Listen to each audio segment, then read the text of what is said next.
A gente vai falar sobre pirataria online. A pirataria o próprio termo já tem uma controvérsia, é um tema extremamente controverso. E a gente trouxe algumas pessoas para conversar aqui. Jânio Spayer.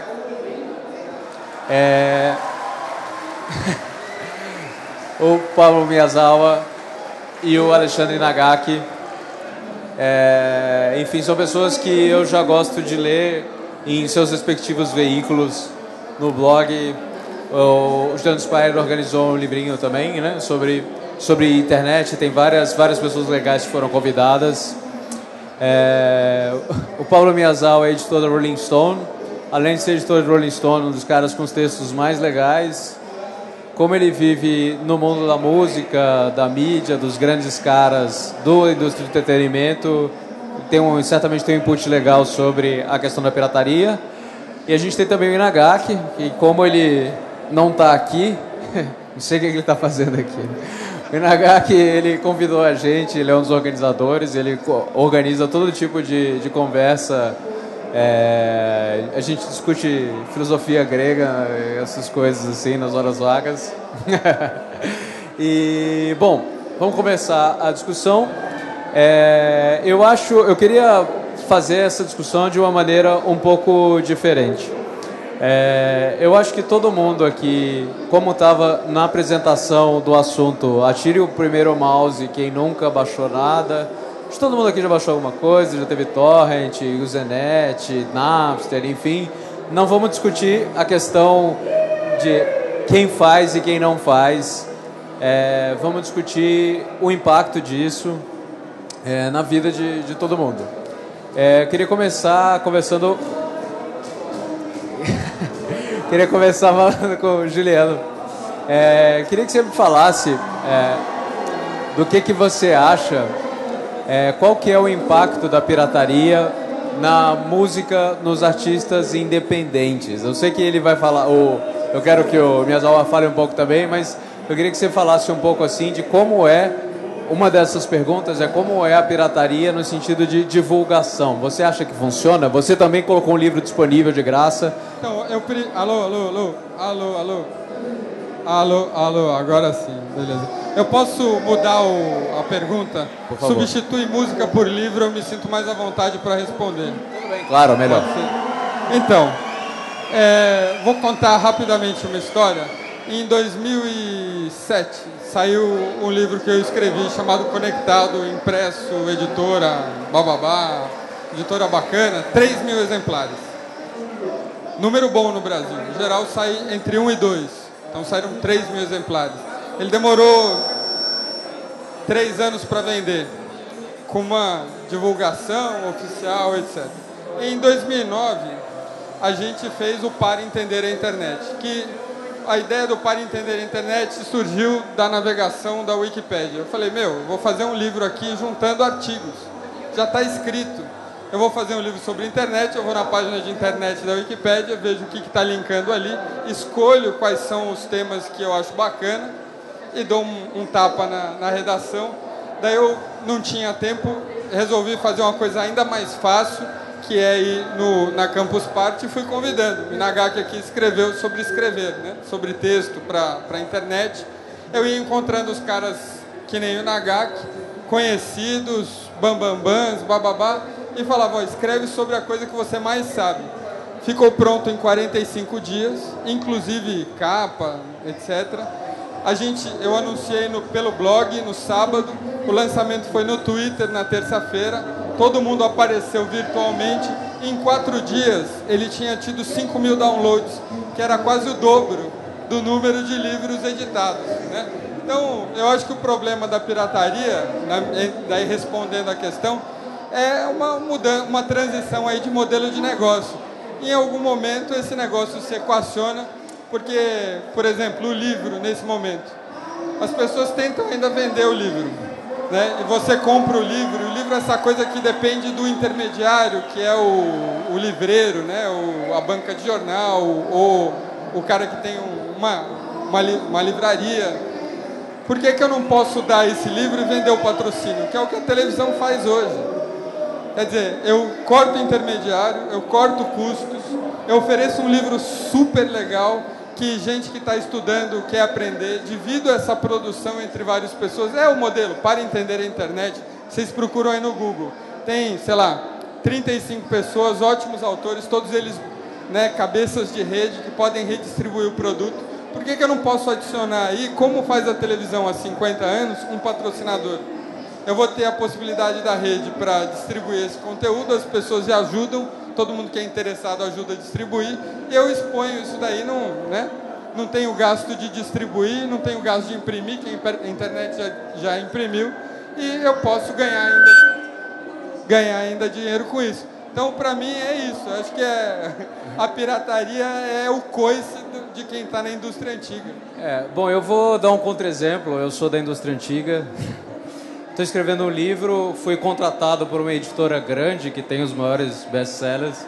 Ela me adiantou uma grana que eu posso ficar 3 meses sem trabalhar para escrever.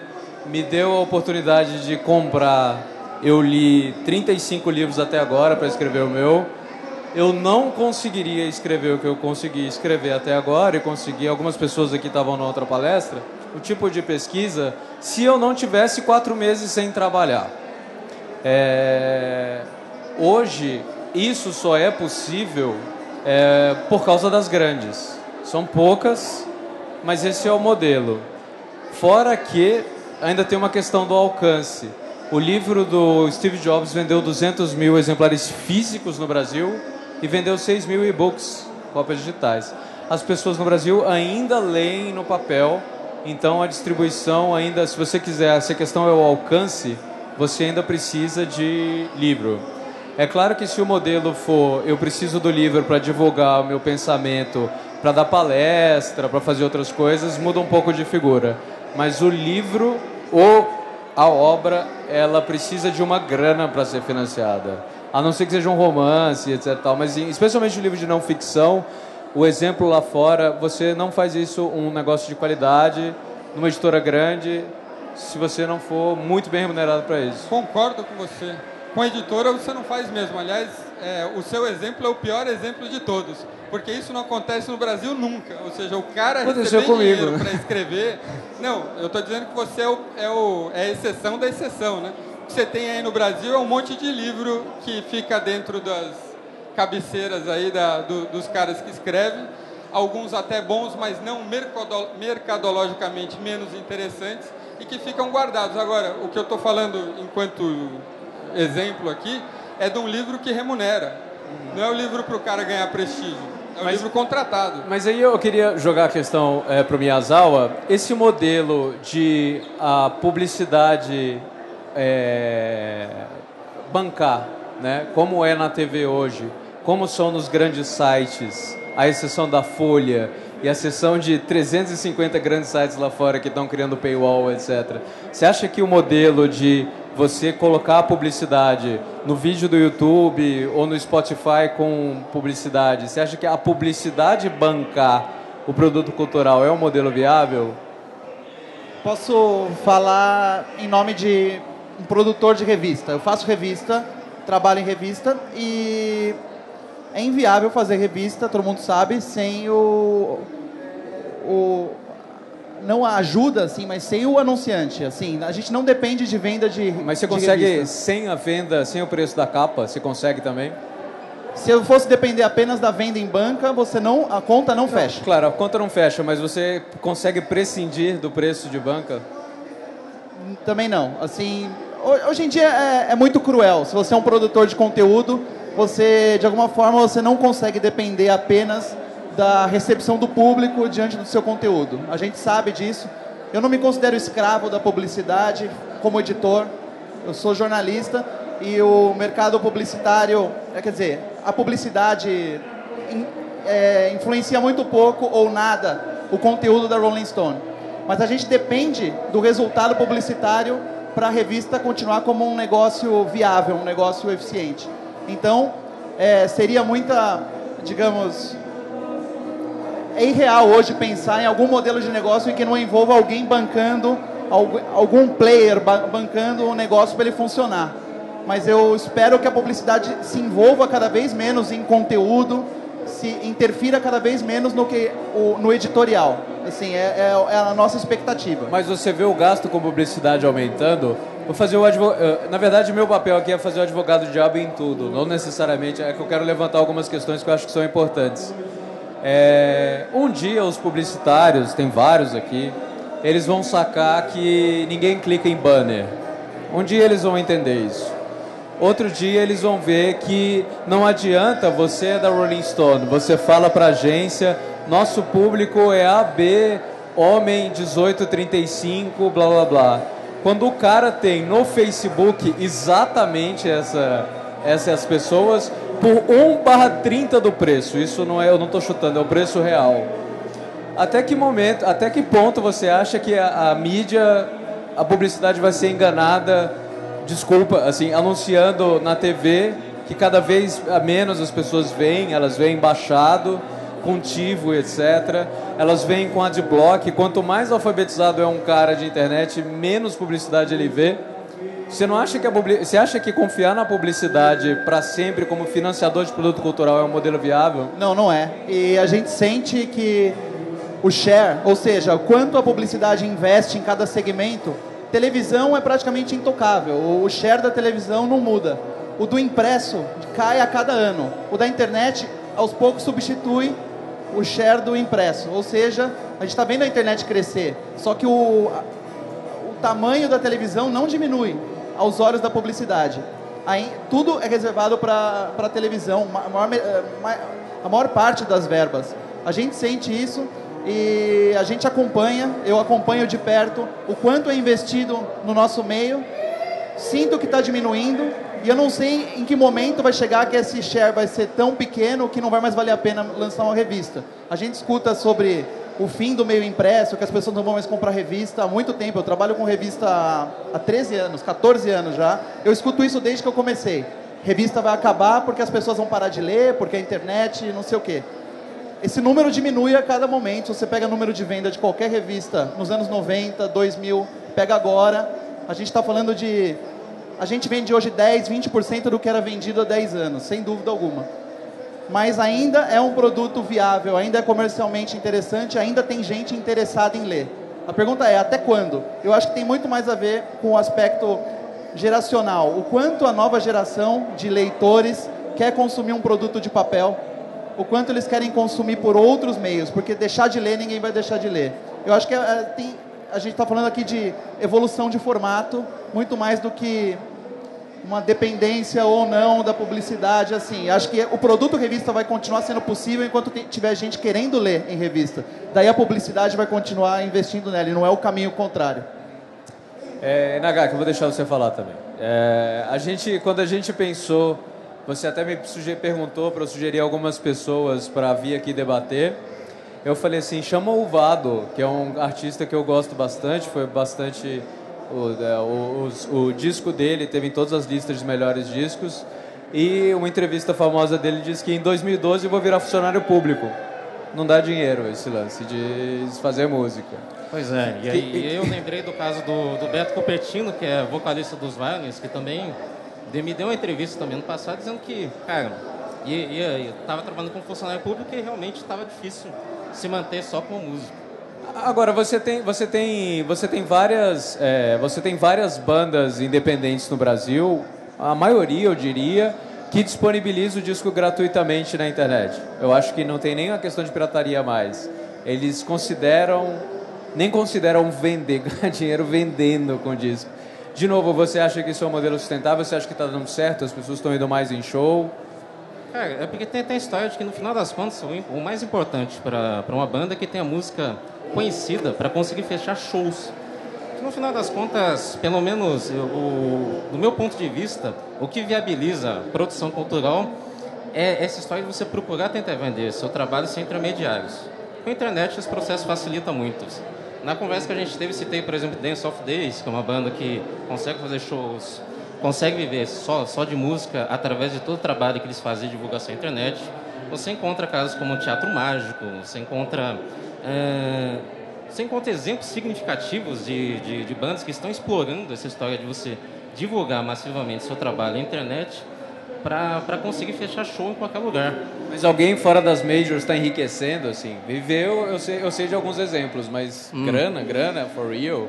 Mas é aquela história toda da cauda longa, Bruce. Eu realmente não acredito que a gente vai ter super bandas que consigam ganhar milhões de dólares, a não ser que seja numa turnê. Fazendo um paralelo com os americanos, você tem bandas como Fleet Foxes, Bon Iver, bandas que teoricamente são menores, mas todos eles ganham bastante dinheiro, né? Claro que as turnês são maiores, né? Eles têm condição de ir para outros países porque o alcance cultural dos Estados Unidos é maior. Mas eles também ganham muito dinheiro com disco. E aí entra uma outra questão. E se a pessoa não conseguir fazer show? E se a Adele, por exemplo, que teve um problema nas cordas vocais, ela fala assim, então, galera, eu não vou fazer show, não vou conseguir. Ela, por sorte, ainda está dentro de uma economia americana e inglesa que compra disco. Ela vendeu 4 milhões só no iTunes. Mas e se dependesse disso de só ao vivo? O Juliano quer falar também. Não, eu só quero fazer um adendo aí. Por que o cara tem que ficar rico? Não. Por que tem que ser a marca do... Por que a gente está pensando? Eu acho que tem uma série de profissionais... Não, rico eu digo ter uma casa. É mais fácil hoje para um publicitário ter uma casa do que para um músico no Brasil, de longe, assim.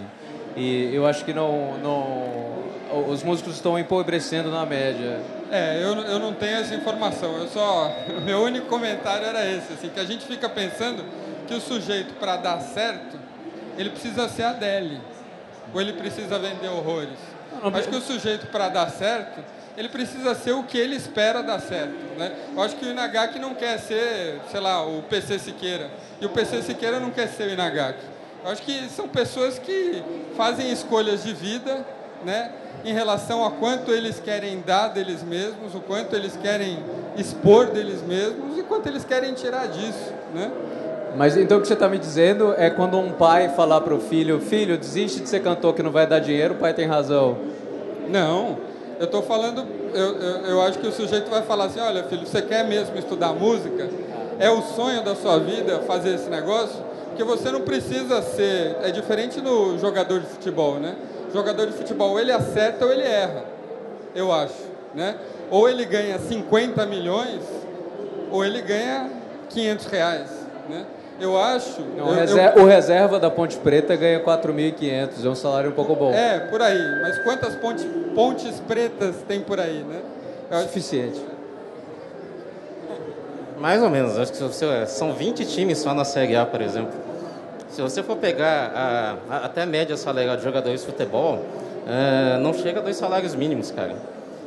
É realmente a coisa também de cauda longa e de opção de vida. Eu vou dar um exemplo pessoal. Quando eu comecei a trabalhar com internet, full time em 2006, o meu emprego era de funcionário concursado do Banco do Brasil. Era o sonho a lá classe média de toda a minha família. Meus pais orgulhosos porque eu tinha conseguido alguma coisa estável. Mas em toda essa mídia de possibilidades que a internet nos traz, cara, eu acho que é muita história de você acabar reconstruindo sua carreira profissional de acordo com todas as novas oportunidades que aparecem. É o fato de que eu fui bancário por 6 anos, acabei começando a trabalhar com campanhas publicitárias na internet, produzindo conteúdos para sites, etc. E a minha carreira tomou rumos completamente diversos. Não é minha intenção ser um Luiz Fernando Veríssimo, algum dos poucos escritores brasileiros que conseguem viver apenas com seus textos, embora o meu primeiro desejo, quando comecei a publicar textos na internet, era, de fato, explorar a verve literária. Toda a trajetória é meio semelhante a você, seu Pedro, que agora está escrevendo seu livro. Só que à medida em que os anos passam e você percebe que o mercado de internet, de mídias sociais, acaba te trazendo novas possibilidades, velho, as coisas mudam completamente. Não é minha ambição ganhar tanta grana quanto um Paulo Coelho da vida. Também não é minha intenção ser um PC Siqueira. Até porque, em se tratando de vídeos, a minha carreira não ia funcionar muito bem, velho.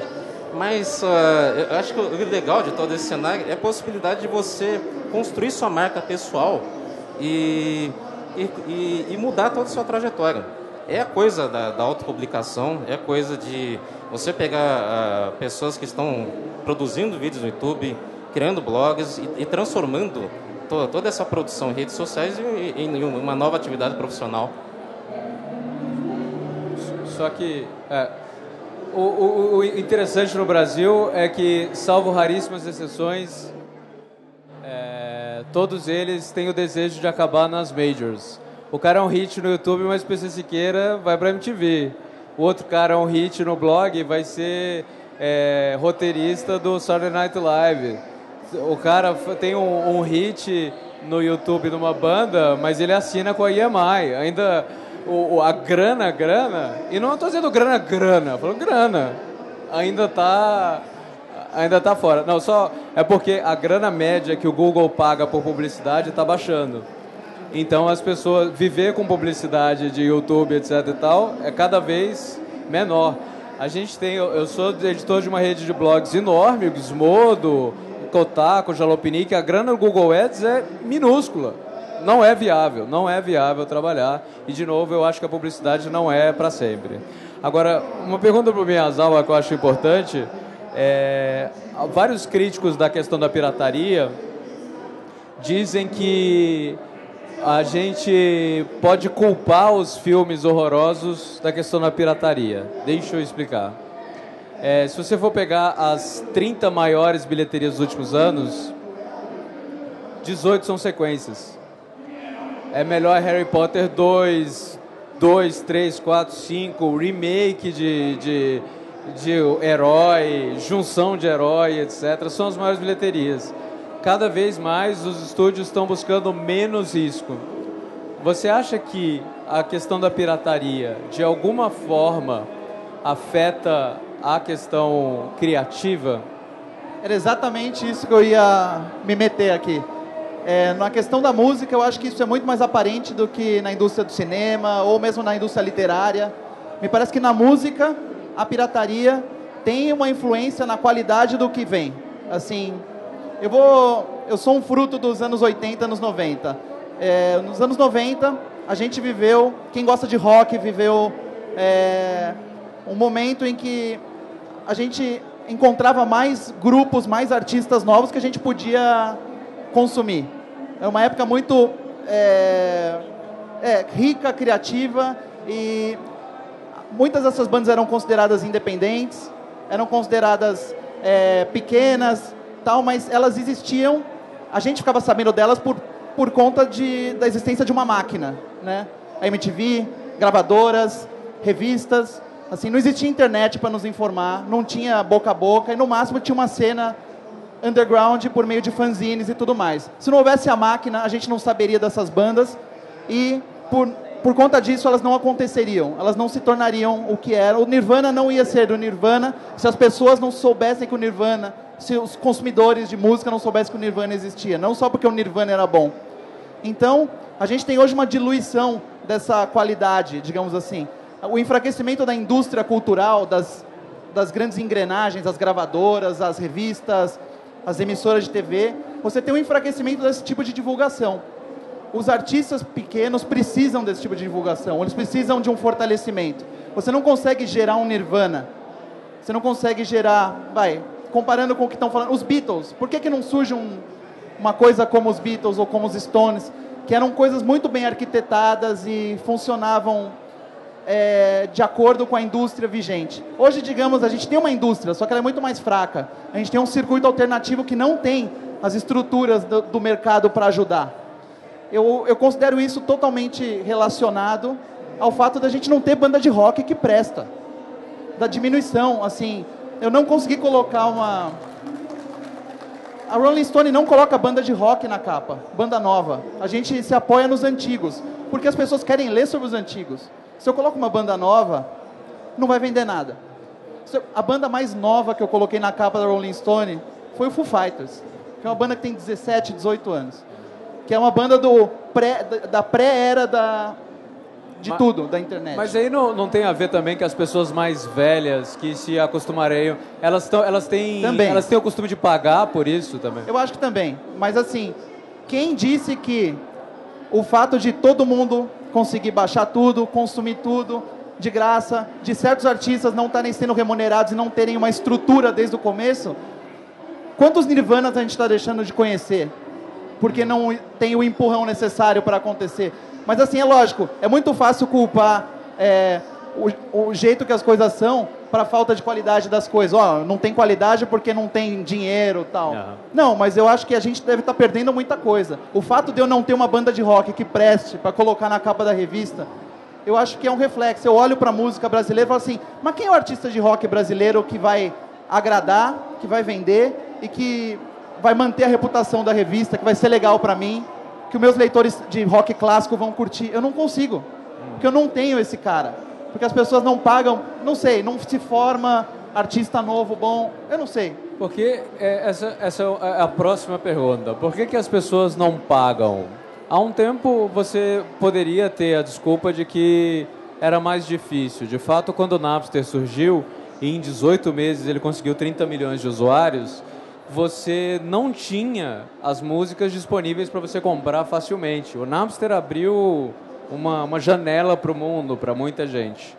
Hoje, você tem condição, você tem o Netflix, você tem o Ardio, você tem o iTunes, você tem várias coisas. Você acha que as pessoas estão se acostumando a pagar? Ou você acha que não, pagar por um produto cultural é um negócio que não entrou na cabeça das novas gerações? Também, não entrou. A minha geração, a nossa geração aqui, a gente acostumou a ir na galeria do rock e pagar R$15 num CD. E a gente não achava um absurdo pagar 15. A gente queria pagar 10. Mas se a gente gostasse muito, quisesse muito, a gente pagava 20. Mas não, a gente não ia tentar roubar o CD da loja. E hoje você não tem como discutir isso com uma pessoa da geração mais nova. Porque é muito óbvio para essa pessoa que ela não precisa pagar por isso se ela pode ter de graça. E é quase como se não houvesse argumento. Você prefere o quê? Pagar ou não pagar? É lógico que o cara vai preferir não pagar. E sobre o preço é um negócio maluco, né? Eu faço muito essa comparação, né? Tipo, você foi no Starbucks, quanto você pagou no café? Né? Tipo, o café custa R$12 se você comprar um latte tall. Um CD há 10 anos custava R$29,90, o preço médio. Um CD hoje, lançamento, custa R$24. O café há 10 anos custava 3. Hoje, nos lugares mais legais, hoje em dia custa 12. As pessoas se acostumaram a pagar tudo, o preço de tudo aumentou muito. E nunca se escutou tanta música, cara. Nunca se escutou tanta música. Nunca se tomou tanto café também. Então, nunca se consumiu tanto tudo. E nunca se pagou tão pouco pela música. Mas quem se fudeu foi o artista. De todos, assim, eu acho que ninguém se ferrou mais do que a música, o artista musical. Porque o ator, a atriz, o diretor continuam sendo pagos. As pessoas continuam indo ao cinema, mesmo baixando o filme, as bilheterias ainda são arrasadoras. Todo artista de música vende muito menos. Assim, eu diria que, nós que fazemos revistas, a gente vende menos também. Mas livro, não tinha uma J.K. Rowling há 15 anos para vender tanto livro infanto-juvenil. Não existe um sucesso. Eu acho que vem Game of Thrones, o Dan Brown, por exemplo. Esses fenômenos jovem lendo livros. Isso é uma coisa relativamente recente, digamos assim. Quem se ferrou é o músico. Porque é o único ramo da indústria cultural que não conseguiu solucionar esse negócio. Do download ser realmente a maneira mais fácil, mais acessível, mais lógica para um consumidor pegar. Ele dá o download e tudo bem. E se sente bem. Agora, Juliano, entra na conversa talvez. Você baixa série? Você costuma ver série, baixar série? A minha maneira de... É engraçado, né? Eu acho que baixar, para mim, por exemplo, um filme, não me impede, ao contrário, me estimula a assistir filmes. Eu só tiro o lixo, sabe? A mesma coisa com livro, por exemplo. Aconteceu N vezes. A indústria do livro ela tem uma dependência... Está viciada em publicar. Então, publica, juro, estou falando do seu livro, absolutamente, mas produz muito mais coisa do que eu acho que faz sentido. Eu estava falando, tenho conversado muito com a Gabriela Dias, não sei se você conhece a Gabriela Dias, uma editora, foi da Globo.com, foi do UOL, foi da Ática, foi da Moderna. E a função, o coração da editora é a curadoria do autor. É você falar para o público, ó, é essa pessoa, não são todas as outras. E eu tenho me deparado assim, nas editoras, pô, você tem a Record que lança 50 livros por mês. Meu, 50? De onde você tira conteúdo, sabe? Eu uso essa mesma fórmula com o cinema. Você vê os reviews do cinema, né, as recomendações, as resenhas. Daí você entra no filme e fala, não valeu, R$30, R$20. Então, para mim, assim, olha, eu quero ver se vale a pena ver na tela grande. Percebe? Você efetivamente assiste depois na tela grande? Assisto. Mais de uma vez, às vezes. Né? E a mesma coisa com o autor. Eu sinto com músico, por exemplo, se eu descubro alguém que eu goste muito, eu compro o CD. Eu gosto de ser um contribuidor do autor, do artista, do criador. Daí, enfim, óbvio que o Paulo, né? O Pablo está muito mais bem posicionado para falar na macro situação se isso afeta ou não o músico. Mas eu sinto que eu posso, nesse momento, em vez de ter que gastar com 10 CDs e ouvir em casa, etc., eu posso pagar no que eu acho que merece, de fato, essa contribuição, né? Pois é, que nem a minha percepção é um pouco diferente da sua também, porque assim, eu sou também uma cria da geração dos anos 80, e o problema que eu sentia muito era o fato de que, por exemplo, chegava um Pep Escobar para falar de uma banda bacana que ele tinha acabado de descobrir lá na Inglaterra. Eu tinha que esperar encomendar. Desenterrou o Pep Escobar, hein? Pois é, nós estamos envelhecendo. Não, desculpa, é que eu vou... Hoje está uma sequência aqui, né? Killing Spree. Tem outro debate no auditório, eles estão chamando aqui. Mas, sei lá, obrigado pela participação. A discussão vai continuar e está muito bem encaminhada aqui. Tá, mas o que eu queria comentar é que, cara, eu tinha que esperar um mês, talvez, até um pouco mais, até conseguir tentar ter uma opinião própria sobre, por exemplo, o disco pirata que o Rock and the Bunnymen tinha sido gravado, sensacional, o maior álbum ao vivo de todos os tempos, tá? Até eu realmente ter certeza de que ele tinha alguma razão, eu tinha que esperar. Com a internet, esse processo é muito mais agilizado, é muito mais fácil. Eu por exemplo, eu sou um cara que fuça muito, então eu fico baixando bandas venezuelanas, bandas finlandesas. Eu consumo muito mais música do que na época. Por isso que você ganha de mim no Song Pop, né? Pois é, não, velho. É foda ganhar de você, meu. Impossível. Cara, é aquela coisa. Eu acho que para quem tem essa cultura proativa de ficar fuçando, esses tempos que a gente vive são muito mais pródigos nesse sentido. Com certeza. Então, eu passei a consumir e passei a comprar mais obras de arte mesmo, mais DVDs, mais CDs, porque agora eu não preciso depender só da música que era escolhida como carro-chefe para tocar na FM. Eu não comprava um disco por causa de uma música. Se começasse a estourar uma, duas, três, e a partir disso realmente eu curtisse aquele som, aí eu me movia ia até uma loja para comprar. Então, hoje em dia, a coisa é muito mais fácil nesse sentido.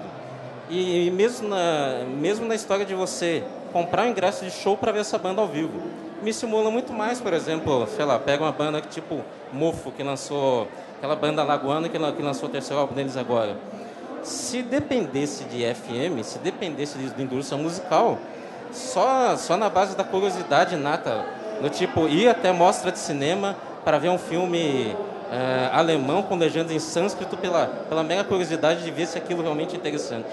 Hoje em dia eu consigo ter essa amostra que me estimula a consumir mais. Então eu acho que assim, na parte musical, eu acho que você ainda tem uma válvula de escape. O grande problema eu vejo na indústria cinematográfica, porque essa depende muito de majors. Você tem a estatística que o Burger citou dos principais sucessos de bilheteria serem cada vez mais remakes ou continuações. Isso é reflexo direto do fato de que numa indústria que demanda muito mais gastos, tem toda a história da produção coletiva, de você financiar, de você custear todo o trabalho aqui de iluminadores, roteiristas, atores. Isso que eu acho complicado.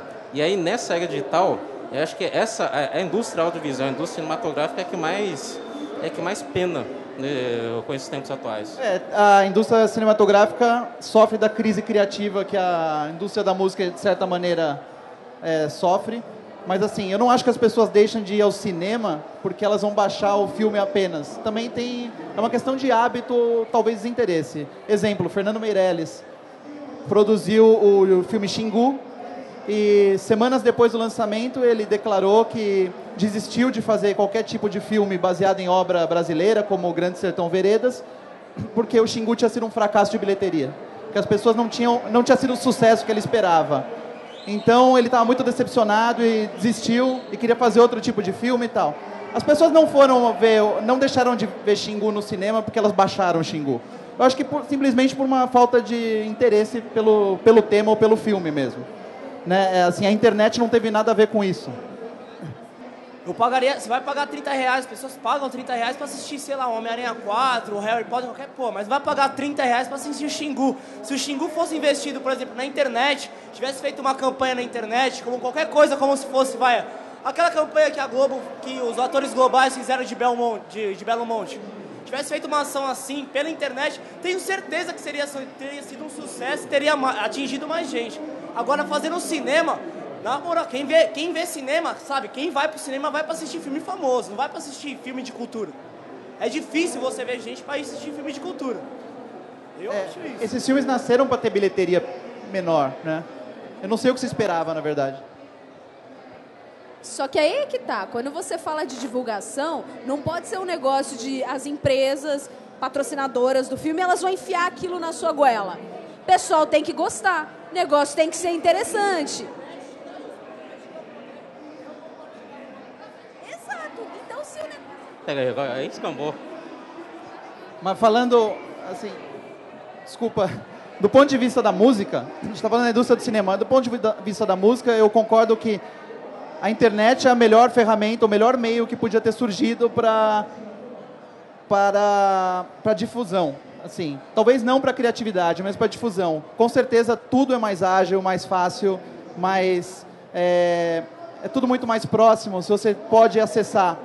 Tem poucos caras como eu e você, que através da internet a gente conhece coisas, e a gente se dá o trabalho de consumir e pagar.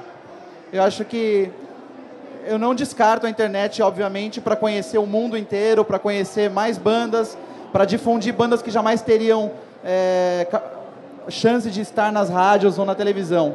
Mas quantas pessoas estão dispostas hoje a pagar por isso? Baixar um disco, gostar e depois ir lá comprar no iTunes ou comprar na loja? E acho que essa é a charada que não foi resolvida ainda. E eu não sei se vai ser resolvido.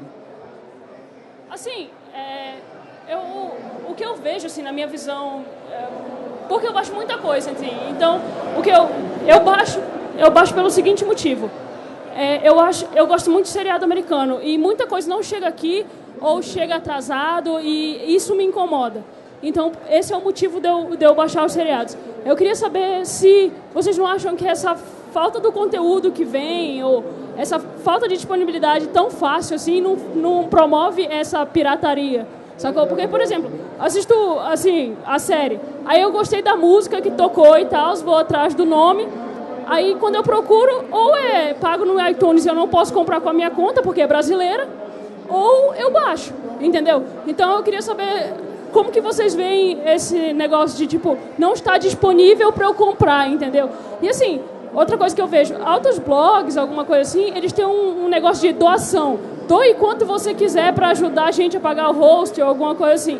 Então, assim, a galera doa. Então, eu tenho uma impressão de que não é assim, eu quero conteúdo de graça. E sim uma questão, está disponível naquele momento. Tem uma, tipo, junto com os Estados Unidos, entendeu? Sei lá, é a minha visão. Eu queria saber o que vocês acham sobre isso. Quando a gente não tinha internet, a gente era obrigado a assistir, ou TV a cabo, a gente era obrigado a assistir o que a TV aberta impunha pra gente. Então, o grande seriado americano que passava aqui era o Dallas. Não sei se vocês lembram, passava depois do Fantástico. E, eu odiava Dallas. Ele mostrava que segunda-feira estava chegando, era terrível. E era o que a Globo colocava para passar no domingo. Então, assim, o domingo já era mais deprimente para mim, porque passava Dallas. A gente não tinha escolha. E eu não sabia o que estava rolando nos Estados Unidos. A gente tinha uma ignorância completa do que acontecia fora se os meios tradicionais não colocassem na nossa cara. Hoje, olha que bonito, todo mundo sabe o que está passando no exato momento em todas as partes do mundo. Então, assim, nesse momento a gente está lidando com uma situação que não existia antes mesmo. Assim, a gente era ignorante, hoje a gente não é mais. Como é que funciona agora isso? Então, eu sou antiquado no sentido de, não é porque está passando lá fora e está disponível que a gente tem que reclamar quando não está disponível aqui, porque talvez as coisas demorem um pouco para acontecer. Ao mesmo tempo, é muito injusto. Está rolando e eu sei que eu posso pegar e baixar de graça e assistir na hora, porque eu não vou fazer isso. Acho que esse dilema moral que todo mundo tem agora. Eu só fazer um comentáriozinho nessa linha. O nosso guru Clay Shirky, um dos gurus, né, daí dessa sociedade da informação, ele responde a essa pergunta sua falando, esse é um problema da indústria. Quando ele deixar de ser um problema da indústria e for um problema da sociedade, ele vai ter uma solução, porque a gente não consegue se abster dessas coisas, de música, de filme, etc. A partir do momento em que a sociedade se ela perceber que por conta dessa ação ela não está tendo acesso a alguma coisa que ela precisa, ela vai se mobilizar de alguma forma para encontrar o resultado disso. Esse é um problema nesse momento da indústria, e a indústria muito justamente está reclamando, falou, eu tinha o meu dinheirinho, agora eu não tenho mais, ora as bolas, né? Isso está errado. E a indústria inclui, inclusive, os artistas, né? Um grupo de artistas. Mas, por enquanto, parece que tem um contra-exemplo disso que é curioso, que é de doer na alma, né? Na indústria do livro. Tem um monte de livro que nós gostaríamos muito de ter acesso, que estão ainda protegidos por direito autoral e que não são lançados, porque não vale a pena para a indústria lançar o número de edições, de impressos, que justifica comercialmente aquele livro. Se a gente tem o pior dos dois mundos, não dá dinheiro para eles e a gente não lê, né? Um paradoxo dessa situação que a gente vive em relação a como o direito autoral é tratado hoje, né? Boa noite, meu nome é Dimas, faço parte do grupo de Era Transmídia, um grupo de estudo, tá? Eu vou fazer uma colocação aqui para vocês, é mais uma exposição, eu queria que vocês me corrigissem e até explorassem um pouco mais o tema. Primeiro, eu queria falar um pouquinho do tabu que a gente está falando aqui de pirataria. Eu acho que é um tabu da era moderna, da era anos 2000, a questão de pirataria. Que eu tenho mais ou menos a idade de vocês, talvez até um pouquinho mais. E na época eu pirateava, na década de 80. Meu amigo comprava um disco que era super caro, às vezes importado, porque não saía no Brasil. E eu chegava com a minha fita virgem da TDK e pedia para ele gravar. Isso é uma pirataria. A questão é o quanto que o comportamento do ser humano naquela época era o mesmo de hoje. A questão é quais são as ferramentas que a gente tem hoje que proporcionam que a gente massifique essa exposição da cultura, né? Isso vale para fita VHS, a mesma coisa, né? As fitas estão à disposição.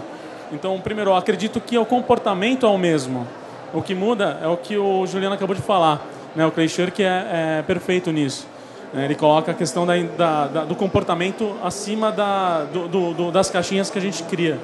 Então, esse seria o primeiro ponto. O segundo ponto é o artista hoje, na verdade, por mais que o Bruno tenha falado a respeito da indústria, de que todo artista procura a indústria para assinar um contrato, mas antes de mais nada, o artista hoje ele consegue sobreviver sem a indústria. Ele faz isso por meio da sua própria ação dentro. Um músico, por exemplo, ele não ganha vida com a venda de CDs, né? E sim com os shows que ele faz.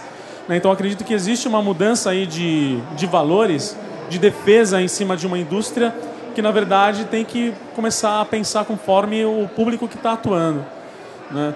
E a outra questão é da democratização. Então, o quanto que a gente faz de test drives de artistas novos até chegar no momento de comprar, né? Eu ainda sou um consumidor de mídia normal. Hoje eu ainda consumo CD, ainda consumo DVD.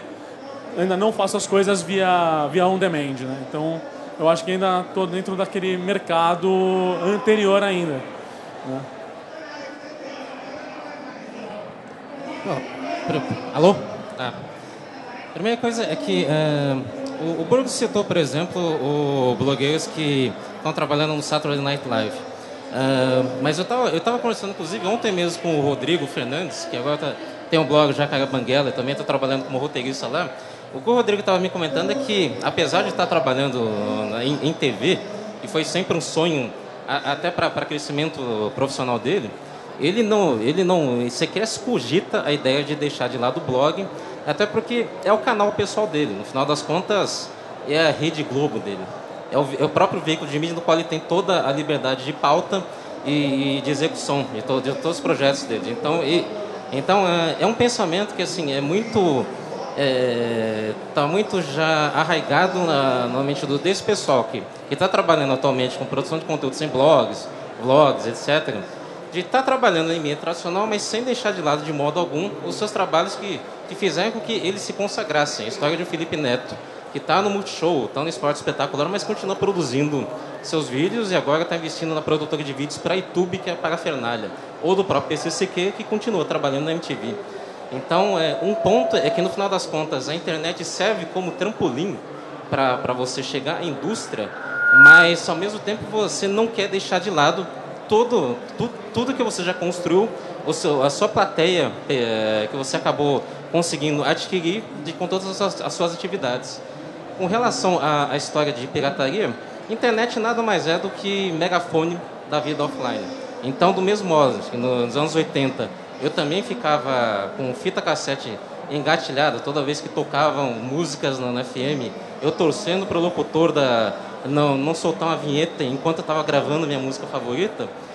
O que mudou é que agora é muito mais fácil, de fato, você baixar músicas, você acabar cometendo as suas piratarias. Mas, ao mesmo tempo, eu acho que o que falta, acho que uma coisa que ainda falta ser bem equacionada é a história do modelo de micropagamento. É a história que foi comentada da dificuldade que a gente tem, por exemplo, utilizar o iTunes brasileiro para você pagar pelas músicas. A partir do momento em que esse modelo começa a ser mais disseminado, e tem toda a história também de que em e-books a coisa ainda está engatinhando, a Amazon está para entrar aqui, e os modelos de compra legal de e-books ainda são muito incipientes aqui no Brasil, acho que isso é uma das possíveis soluções que possam viabilizar que um artista possa realmente trabalhar a distribuição direta das suas obras. Outra questão sobre o que você falou, por que há 15, 20 anos a gente gravava nossas fitinhas, gravava clipes da MTV, fazia cópia de filme, emprestava para o amigo, e ninguém apontava tanto o dedo na nossa cara para dizer que a gente estava cometendo um crime, né? Eu me lembro que você ia numa locadora de vídeo, era dividida em duas partes a locadora, fitas seladas e fitas não seladas. Sabia-se que as fitas não seladas tinham sido copiadas de uma maneira, digamos, não permitida, não alternativa, digamos? Mas ninguém se sentia cometendo um crime locando uma fita selada, porque parecia que fazia parte da engrenagem. Você copiar um disco com uma fita cassete, ninguém apontava o dedo e falava que não podia. Tanto que os toca-discos tinham o tape de fita junto e o botão de REC para você gravar. Videocassete servia para isso também. Ninguém apontava o dedo. Junto com a internet veio também esses dilemas morais assim, que a gente sofre hoje. Pela natureza de ser muito rápida, de ser muito acessível, de as coisas se espalharem com muita velocidade, de qualquer um poder fazer, de ser praticamente sem custo, né? Transformou-se o caráter da ação. A ação é realmente a mesma. A gente copia fita, copia disco, como hoje a gente manda uma música para um amigo. Qual é a diferença, né? Primeiro eu queria dividir uma informação que eu peguei no Twitter para saber se todo mundo sabe também, mas acho que talvez o Mega Upload volte. E hoje os caras estavam vendo isso, saiu agora há pouco isso, e queria confirmar, inclusive, a informação. A segunda Yamazal, direcionada a você. Partindo do cenário musical, tá? Vou te colocar 3 bandas como exemplo. Radiohead, a banda mais bonita da cidade, Detonautas. A minha pergunta porque eu sou músico também, degustar o meu produto o cara, eu dou o dedo, o cara quer o braço. Se eu der a unha, o cara vai querer comprar. É uma opção, ok. Te pergunto, existem alternativas mais porque a música ficou para trás nesse processo para a gente conseguir, ou faltou a gente pensar um pouquinho mais como músico e tentar encontrar uma alternativa aí para a gente conseguir verter? Eu acho que o Radiohead fez há uns 4 anos de vender o In Rainbows pelo preço que o fã quisesse pagar, serviu um pouco para mostrar que existe toda uma estrutura, um trilho, mas existem caminhos alternativos. Foi divulgado quanto a banda ganhou fazendo isso, eles sendo os próprios gerentes, eles decidindo o caminho deles, e se mostrou positivo. Eu, como fã do Radiohead, eu não sei se esse processo ajudou ou não a eles produzirem melhor música do que eles faziam. Eu gosto do In Rainbows e não gosto do que eles fizeram depois. Mas eu não acho que eles entraram em decadência porque ganharam menos dinheiro, né? Porque eles... Acho que isso aí é muito relativo mesmo. Mas há alternativas, né? Tem gente que acha que dar a música de graça, dar o disco de graça, funciona para eles. E tem artistas que acham que não funciona. Não quero dar nada. Tem artistas que não querem nem vender a música em formato digital no iTunes. Tem bandas que não estavam lá. Os próprios os Beatles, por exemplo, demoraram tanto para entrar no formato digital oficialmente, simplesmente porque os caras não acreditavam que aquilo servisse para eles. Então, assim, sempre vai haver caminho. O que não vai existir mais é o caminho tradicional que estava todo mundo acostumado, que as gravadoras estavam acostumadas. Eu acho assim, as gravadoras, principalmente, estão mais preocupadas, deveriam estar mais preocupadas que todo mundo, para descobrir um modelo de negócio mais viável para os interesses deles, assim. Porque a gente vê gravadora falindo, uma gravadora comprando a outra, música continua sendo produzida. É um problema do artista? Isso é também. Se o artista não quiser depender de ninguém, entendeu? Ele tem que ir atrás das suas próprias soluções. Mas quem tinha que estar preocupado mesmo em criar esses novos formatos, essas soluções, são as gravadoras, são as grandes empresas que cuidavam e que tinham uma grande fatia e hoje não tem mais. Eu acho que eles estão sofrendo porque essa resposta não é simples, e se houvesse uma solução para trazer a mesma quantidade de dinheiro que eles faziam antes, já teria sido executada. Então acho que o problema eles querem ganhar o que eles ganhavam antes.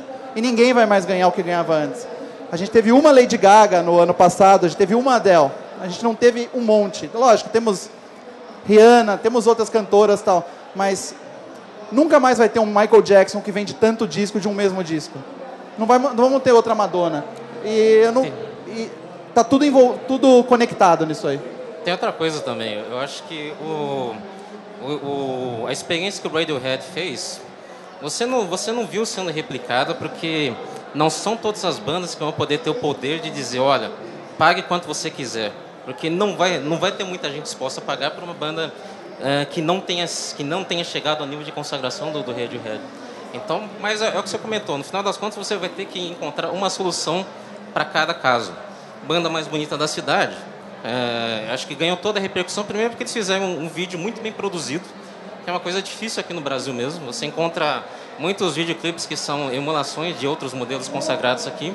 E eles fizeram uma produção em plano de sequência que além disso ainda teve o timing muito bom, que é o fato de que eu creio que foi o primeiro caso no Brasil de algo que foi extremamente viralizado, extremamente disseminado através do Facebook, numa época em que você ainda não tinha encontrado casos de qualquer peça audiovisual que de repente eles chegaram no momento em que o Facebook estava passando o Orkut, estava se tornando a rede social mais predominante, e pela facilidade de você compartilhar conteúdos com um botão só, você encontra um vídeo que chama atenção para ser one shot sequence, por ter uma letra bem sacada, por ter todo esse apuro, chegou num momento bom.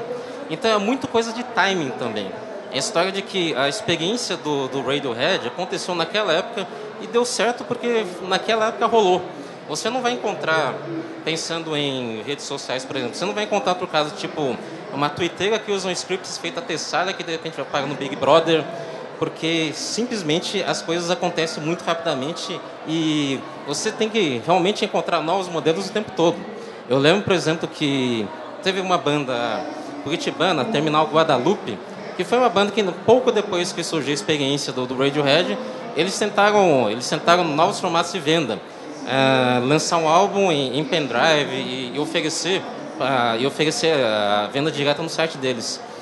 São experiências válidas, mas é aquela coisa, você precisa de fato estar muito atento ao que está acontecendo em todas em redes sociais, internet, para você buscar novas maneiras de você conseguir disseminar seu trabalho de modo que as pessoas se interessem em conhecer seu trabalho e aí viabilizar agendamentos de mais shows, feito um Fresno da vida, por exemplo, que na época da Trama Virtual eles chegaram a ter 8 das 10 músicas mais baixadas no Trama Virtual, um deles. Eles conseguiam agendar shows em Rondônia, no Acre, graças a todo esse trabalho que eles faziam bem feito na Trama Virtual, que é um site que hoje em dia pouca gente utiliza.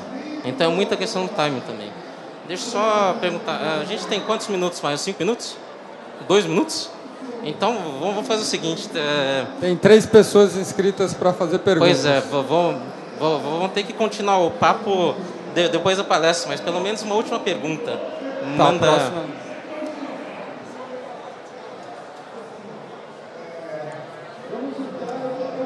Oi. Então.